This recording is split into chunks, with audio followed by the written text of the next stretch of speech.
In an ancient mansion by the sea lived Lord Adrian, a wealthy nobleman. He was married to Lady Eleanor, a cold, distant woman living in a separate wing. Lord Adrian, however, had his own space where secrets danced in the shadows. One day, Marissa arrived, a poor, beautiful girl hoping to support her family. Adrian charmed her with words promising love, marriage, and a life of luxury. Each night after the servants slept, she snuck into his candlelit room. She thought she was living a love story, one meant just for her. Until the night she found a hidden box full of letters, trinkets, and portraits, all from other girls, poor girls, fooled by the same sweet lies. Still, she couldn't believe it. She had to ask him, face to face. The next night, she looked him in the eye and begged for the truth. He smiled cruelly and said, "You were just for fun. Leave tomorrow." That night she brought him wine, sweet and poisoned. By morning, Lord Adrian was dead, his smile frozen. They found Marissa lying beside him in her nightgown, staring blankly. Lady Eleanor stormed in screaming. Guards filled the room. Marissa didn't resist. She just smiled as if at peace. And so, the story of the dreamy girl came to a tragic end. You know, if you ever walk past the old graveyard on the first day of the month, you might see her just standing still, her back to everyone, not moving, not talking, not even flinching. But the weirdest part, she's always in front of the same exact grave, every single time. So yeah, I saw her that night. I didn't stick around, just stood there for a minute, then walked away. I couldn't shake the image out of my head though. That white dress, the way she just stood there like time stopped. The next day, I asked a local baker about the woman in the wedding dress at the cemetery. He told me she was a bride whose fiancé was burned to death in the house. They were supposed to get married 3 years ago. No one knows who did it. Some blame jealousy. Others think it was something darker. Then he said, she's been going back to that same grave every month since. Always the same day. The next month, I went back at the same time. Waited quietly until she showed up. But this time, she was holding a small jewelry box. I took a breath, gathered my courage, and stepped closer. I said, "Don't you want to talk? Maybe I can help you." But she didn't say a word, just silence. I didn't want to bother her, so I walked away. But deep down, I couldn't shake the feeling. I wanted to help her. I was at home, reading a book about the town's history, when I heard a knock. I opened the door, and it was her, the bride. From the graveyard, she quietly stepped in and said, "I am ready, if you still want to help." Then she gave me the jewelry box. Inside was a photo of a little girl, with strange symbols around her. Like part of a spell, she told me the fire was never meant for her fiancé. It was meant for her, because of a ritual done to her years ago. She's sure he didn't really die that day. She believes he's still out there, somehow. There's a way to break it, a ritual, but no one in town would help her. They were too afraid. Then she looked at me and said, "I just need someone who's not afraid." I said yes. At midnight, we went to the graveyard and started the ritual. Everything was still, until suddenly, she started turning to ash. The bride, she was fading right in front of me. I didn't know what to do. I didn't know how to stop it. Then the ashes drifted, slowly, quietly, into the open grave. I just stood there frozen. But then, something happened. The old book flipped open by itself. And there it was. Her message. Thank you for breaking the curse. Now the sun can rise.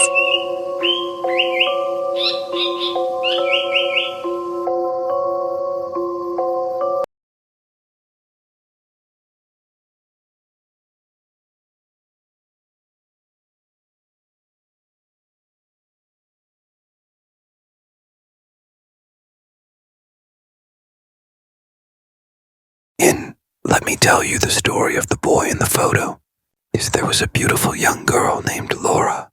One day, she found an old photo in her grandmother's drawer. It was of a boy with very dark eyes, and the picture looked really old. She asked her grandmother about it, and then the old woman got nervous and said, "That's my brother, Sami. He died when we were kids."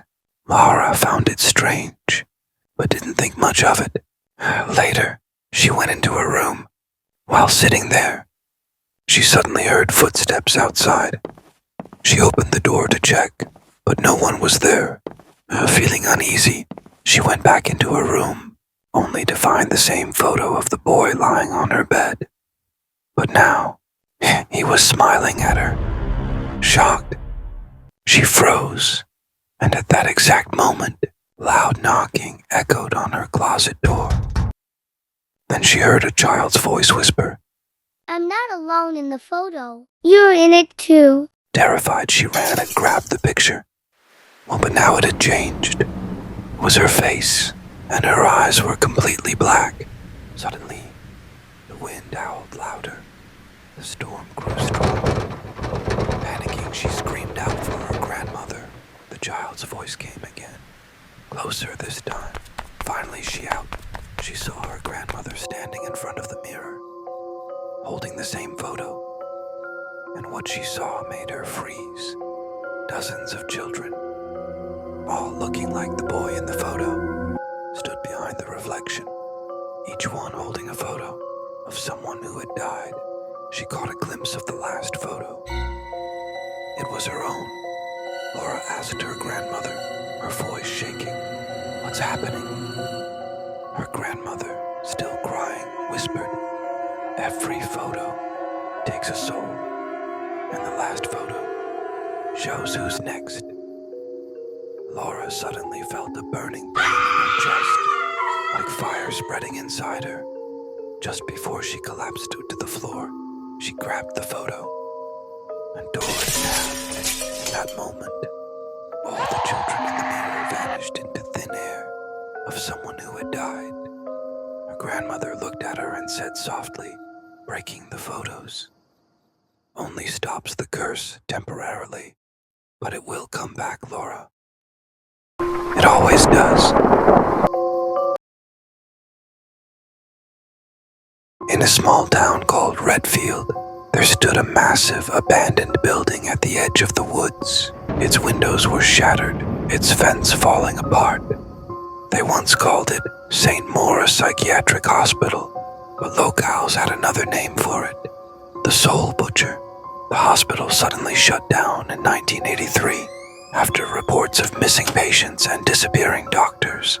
The government claimed it was an administrative issue, but that wasn't the truth. A nurse who once worked there leaked documents, and what she revealed was horrifying. The truth began in the basement. A doctor named Edward Crane ran illegal experiments. He was obsessed with something called cognitive dismantling, the idea that the human mind could be reprogrammed. In the basement was a locked wing, known only as the Red Sector. Patients who went in there either came back mute or didn't come back at all. They were strapped to chairs, injected with strange chemicals, and exposed to bizarre sounds and lights. One drug was called MK0, a mix that made patients laugh while screaming. One night, everything went wrong. A patient named Leo Burns broke loose, attacked a staff member, and released others from their restraints. Chaos broke out. Screams echoed, alarms blared, and then silence. Police found blood, broken equipment, and a chilling note written in a patient's handwriting. "The mind doesn't fix, it breaks." The hospital was shut down, but locals swear they still hear laughter and, sometimes, lights flicker in the basement, even though there's no electricity. In 2023, a ghost hunting team entered to film a documentary.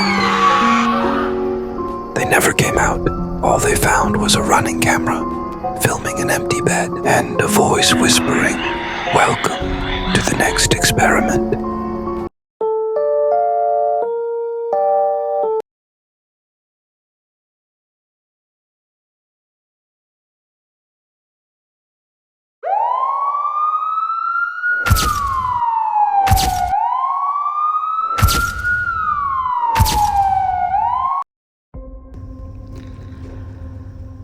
الحكاية ابتدت لما استدعوني أحقق في القضية هي اللي كانت رعبة البلد بتاعت البنات اللي كانت بتختفي، وبعد كام أسبوع تظهر جثتها في أماكن مهجورة وعلى جسمها علامات تعذيب. استدعوني أحقق في القضية واشتغلت عليها كتير أجمع في الأدلة، بس كان القاتل ذكي، كان ذكي قوي وأذكى من أي خيط بوصله. كنت منهكة جدا. في يوم خلصت الشغل وطلعت رحت البار وهناك قابلته. هو كان راجل وسيم وجذاب، قرب بخطوات ثابتة وشاور لي على الكرسي اللي قدامي على البار وابتسم. شاورت له اتفضل، ابتسم وشكرني وسألني عن اسمي. قلت له أهلا أنا سارة. أنا كريم، تشرفت بيكي.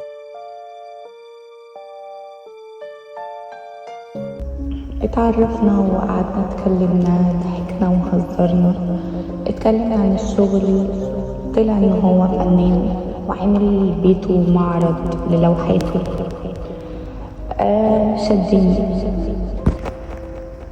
اتقابلنا كم مرة بعدها وخرجنا مع بعض كذا مرة، اتعرفت عليه اكتر واكتر. بعدين اختفى كام يوم، حاولت اتصل بيه اكتر من مرة لكن تليفونه كان مقفول. في يوم لقيته بيتصل بيا وبيعتذر لي. آسف يا سارة، كنت بخلص لوحة مهمة، تحبي تيجي تشوفيها؟ رحت له البيت، كنت عايزة واشوف ايه اللي واخده مني. دخلت بيته شبه بيت فنان. استقبلني بابتسامته لطيفة قوي وقال لي تعرفي يا سارة، انتي أول واحدة هتشوفي اللوحة بعد ما خلصت. كان بيعمل تليفون. نزلت البدروم قبله عشان اشوف اللوحات. اول لما نزلت حسيت بخنقة، المكان كان مظلم وكان فيه ريحة بشعة. كان في باب أوضة مقفول جوه البدروم. فضولي خلاني أقرب عشان أفتح الباب. دخلت وأنا مرعوبة. الأوضة كلها أكياس سودة وهدوم متقطعة على الأرض وصور متعلقة في كل حتة. قربت أشوف الصور، ده هم البنات الضحايا. كريم هو القاتل. سمعت صوت رجله نازل على السلم، مش معايا مسدسي.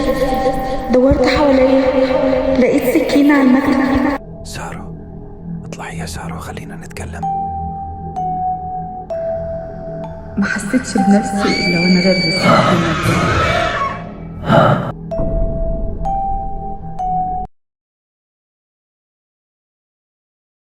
They called him Derek Alston. Handsome. Charming. A man who could steal your heart and your money. He showed up on dating apps in tailored suits, talking investments and luxury lifestyles. Doctors, lawyers, businesswomen, they all fell for the same fantasy, a perfect man with a promising future. He made each woman feel special. Unique. Like they were living a once-in-a-lifetime love story. Then came the crisis. A frozen account. A delayed deal. Just a small loan. Or help opening a bank account. They trusted him. Believed him. Helped him. And then, he vanished. No calls. No texts. 12 women filed complaints. But Derek Alston didn't exist. His documents? All fake.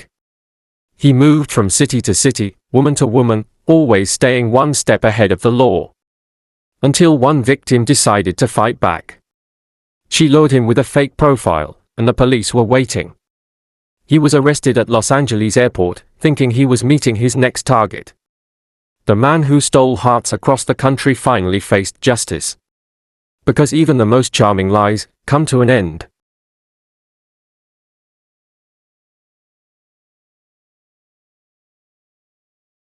Her name was Layla, an angelic face with a devilish heart. She appeared suddenly at elite parties and luxury art galleries, a sweet smile that could capture any man with just one glance. She wasn't looking for love, just bank accounts, watches, and vault keys. She was a brilliant actress, making them believe she was the perfect woman. Once she gained their trust, she vanished with everything. But she fell into a trap. Her last target was an undercover cop. She was arrested and made headlines.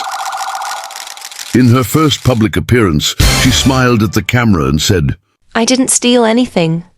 They handed me everything. Willingly. There was a girl named Laurie Show. She was only 16 years old. One day, her ex-boyfriend's new girlfriend, Michelle Lambert, heard Laurie talking to him. Out of jealousy, Michelle broke into Laurie's home. She stabbed her multiple times in front of her mother and sister. The crime shocked everyone. Michelle was sentenced to life in prison, all because of jealousy.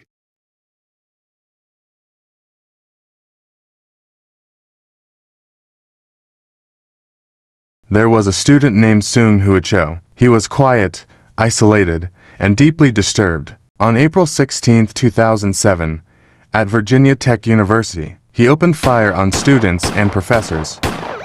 32 people were killed in the deadliest school shooting in U.S. history. He later turned the gun on himself. The tragedy changed campus security forever.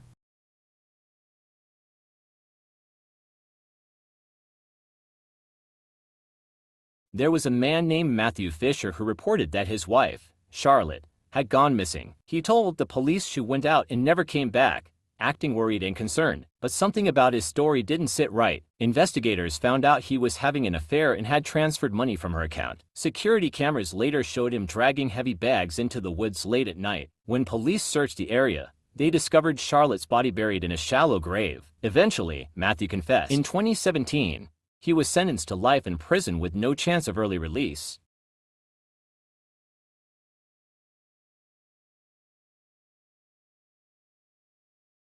It was a quiet morning on September 9, 1971, in Attica Prison, New York. But behind the walls, anger was boiling among the 2,200 inmates. Overcrowded cells, racist treatment, poor food, and no basic rights. That morning, a fight broke out and quickly escalated. They organized themselves and listed their demands: justice, health care, dignity. Negotiations began.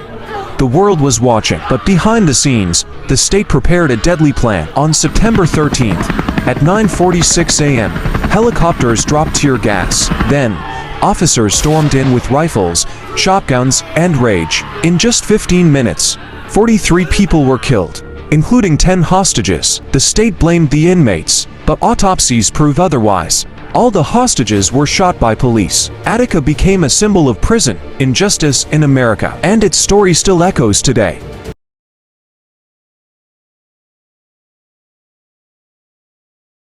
Her name was Kavita, a humble maid in a rich house in Mumbai. 5 years she worked in silence, enduring insults, beatings, and starvation.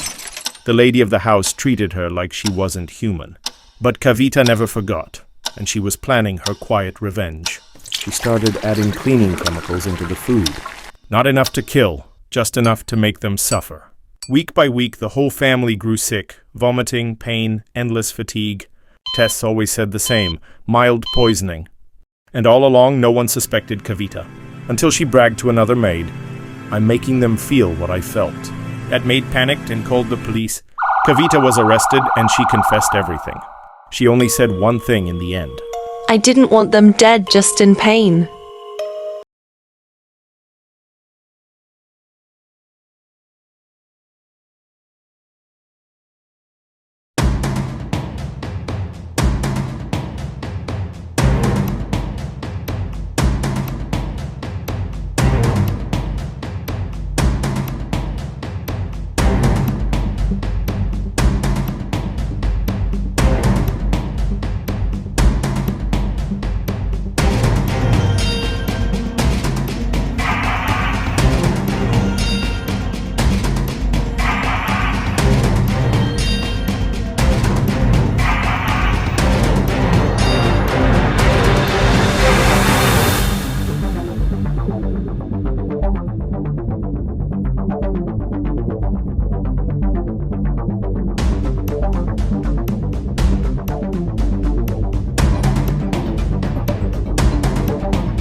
I wasn't made to blend in.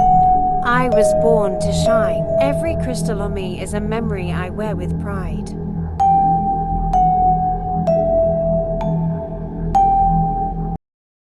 I don't chase the spotlight. I am the spotlight, grace in my glance, power in my silence. They call me extra. I call it essence. I wear history on my neck and silence on my crown. I didn't demand respect. I am the reason it exists.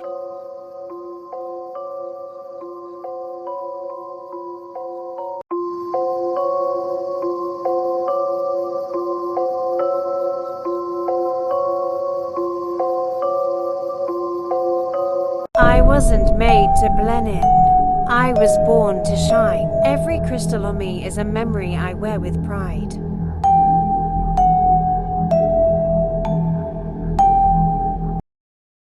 I don't chase the spotlight. I am the spotlight, grace in my glance, power in my silence. They call me extra. I call it essence. I wear history on my neck and silence on my crown. I didn't demand respect. I am the reason it exists.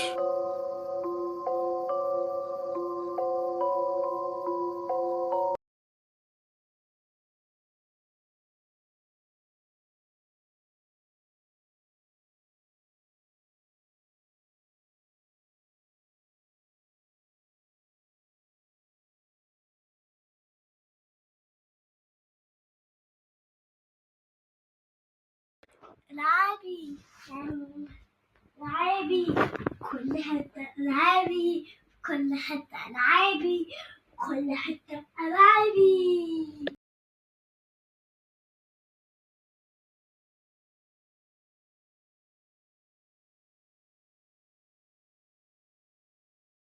لعبي لعبي كل حتة لعبي كل حتة لعبي كل حتة ألعبي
The next day, I asked a local baker about the woman in the wedding dress at the cemetery. He told me she was a bride whose fiancé was burned to death in the house. They were supposed to get married 3 years ago. No one knows who did it. Some blame jealousy. Others think it was something darker. Then he said, she's been going back to that same grave every month since. Always the same day.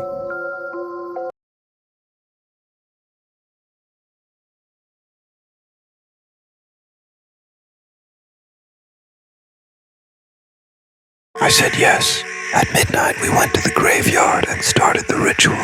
Everything was still, until suddenly, she started turning to ash. The bride, she was fading right in front of me. I didn't know what to do. I didn't know how to stop it. Then the ashes drifted, slowly, quietly, into the open grave. I just stood there frozen. But then, something happened. The old book flipped open by itself. And there it was, her message. Thank you for breaking the curse. Now the sun can rise.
Once upon a time, in a quiet town called Star City, West Virginia, 3 teenage girls were best friends: Skylar Nees, Sheila Eddy, and Rachel Schoaf.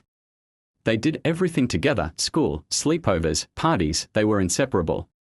Skylar was smart, kind, and loved to read. She dreamed of becoming a lawyer. Sheila was outgoing, charismatic, and always wanted to be the center of attention. Rachel was quieter, but drawn to adventure and excitement. As time passed, Skylar noticed something was off. Skylar felt betrayed, but had no idea just how dark things would become. Sheila and Rachel started excluding her, whispering, keeping secrets. On a summer night in 2012, Skylar climbed out of her bedroom window. She thought she was meeting her friends for a late-night hangout. But Sheila and Rachel had planned something else, something horrifying. They drove Skylar to a remote wooded area, pretending it was just a fun trip, and then, together, they stabbed her to death. Their reason? We just didn't like her anymore. Skylar's disappearance launched a months-long investigation. Sheila and Rachel cried, posted about Skylar, even helped with the search. But in January 2013, Rachel confessed. She led authorities to Skylar's body. Both girls were arrested and charged with first-degree murder. Sheila, colder and unremorseful, was sentenced to life in prison. Rachel received a 30-year sentence with a chance of parole. And so ended a friendship that turned into a tragic nightmare.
بجد يا ماما انت هتجيبيلي السمكة اللي كان نفسي فيها؟ طبعا يا حبيبي، عشان انت كنت ولد شاطر جدا. يلا نقي السمكة اللي انت عايزها. الله، بصي يا ماما السمكة الزرقاء دي حلوة ازاي. انا هسميها نيمو. حلو قوي اسمها يا حبيبي، اهم حاجة نحافظ عليها كويس جدا ونأكلها ونخليها تكبر. طبعا يا ماما، انا هخلي بالي منها كويس جدا. اهلا بيكي يا سمكتي بيتي، انا اسمي بيبو وانت من النهارده اسمك نيمو. احنا هنبقى اصحاب قوي. انا جبتلك كل الاكل في المحل اللي الراجل قالي انك بتحبيه. انا هخليكي تاكلي وتكبري وهغنيلك كمان وانت بتاكلي. في البحر سمكة سمكة بتسقي سمكة سمكة على البحر واقف.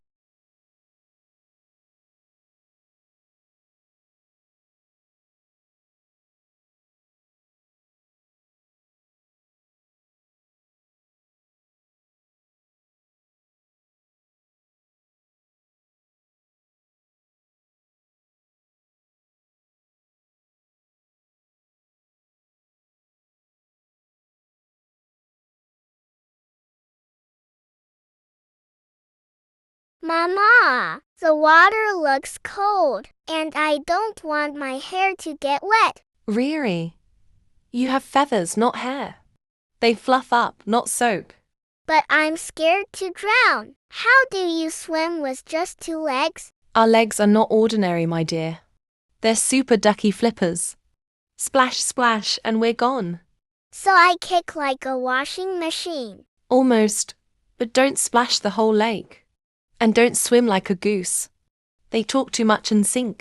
And if I see a fish, do I say hi or scream? Say quack quack nicely. But if it says meow, swim away fast. That's no normal fish. Let's go. But if I drown, you're telling Daddy Quacky. Okay, Captain Riri.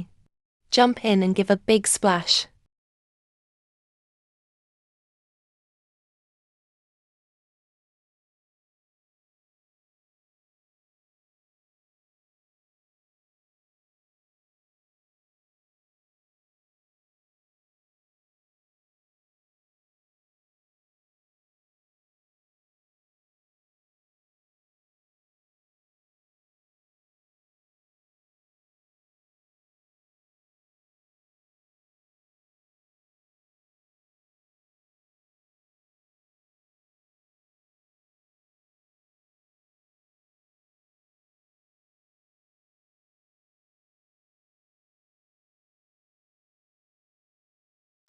ماما ممكن أدوق الشوربة؟ طبعا يا حبيبي اتفضل. يامي، طعمها لذيذ جدا. انت ولد لطيف. ممكن أقعد أتفرج عليكي لحد ما تخلصي؟ ماشي، بس خلي بالك تقربش من النار علشان ما تتلسعش. انتي وعدتيني هتعلميني أعمل الزرع. ماشي يا مش هعلمك زي ما وعدتك، بس احنا ناقصنا نشتري الطين. أنا عندي فكرة، نجيب من الطين اللي بره. الطين اللي بره ناشف يا مش ومش هينفع. طيب هجرب بس. ايه ده؟ يعني كده باظت؟ يلا ننزل نشتري. هندخل دلوقتي نشتري الطين، بس ما تلعبش في حاجة في المحل عشان ما فيش حاجة تقع. حاضر يا ماما، أوعدك مش هلعب في حاجة. برافو يا مش انت كنت ولد لطيف جدا وما لعبتش في اي حاجة. دلوقتي نروح ونعمل الزرعة، هتتعلمها وتبقى شاطر جدا. يلا حط الطين الاول وبعد كده حط الزرعة. ايوه بالظبط كده، برافو عليك يا مش. واو، أنا مش مصدق نفسي. شكرا.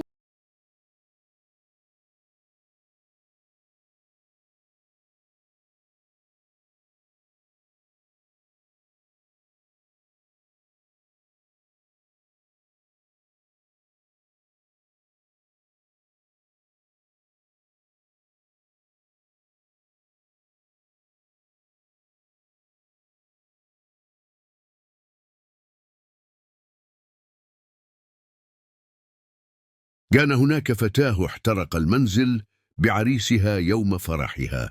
ومن بعدها كانت تذهب كل شهر عند اكتمال القمر إلى مقبرته لكسر لعنه. عندها طلبت المساعده من رجل في بلدتها. وافق الرجل وبدأ في الطقوس، فوجد الفتاة تتحول لي رماد، ودخلت في المقبرة، وبذلك كسرت اللعن.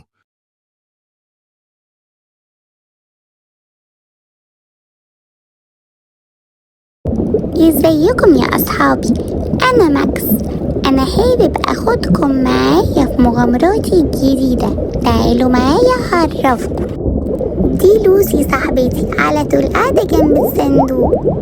ازيك يا ماكس، عامل ايه؟ تعالى اتفضل. اما ده بقى زيزو صاحبي، على طول بيغني بصوت عالي وبيعمل ازعاج، والناس كلها متحبش الصوت. شايفين ده بقى زيك اخوي، احنا على طول مع بعض، بنلعب مع بعض وبندور دايما على مغامرات جديدة. ودول بقى ولاد عمو سامي، على طول بيلعبوا ومش بيسيبوني في حالي ابدا. اوريكم هينادوا عليا دلوقتي. يا ماكس يا ماكس، تعالى العب معانا. فتحي يا وردة، قفلي يا وردة، هنا وردة وهنا وردة. وبكده يا اصحابي انتوا اتعرفتوا عليا انا واصحابي. استنوني في الفيديو الجاي في مغامرة جديدة جدا.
I wasn't made to blend in.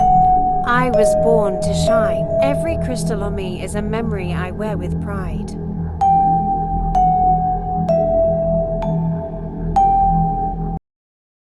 I don't chase the spotlight. I am the spotlight, grace in my glance, power in my silence. They call me extra. I call it essence. I wear history on my neck and silence on my crown. I didn't demand respect. I am the reason it exists.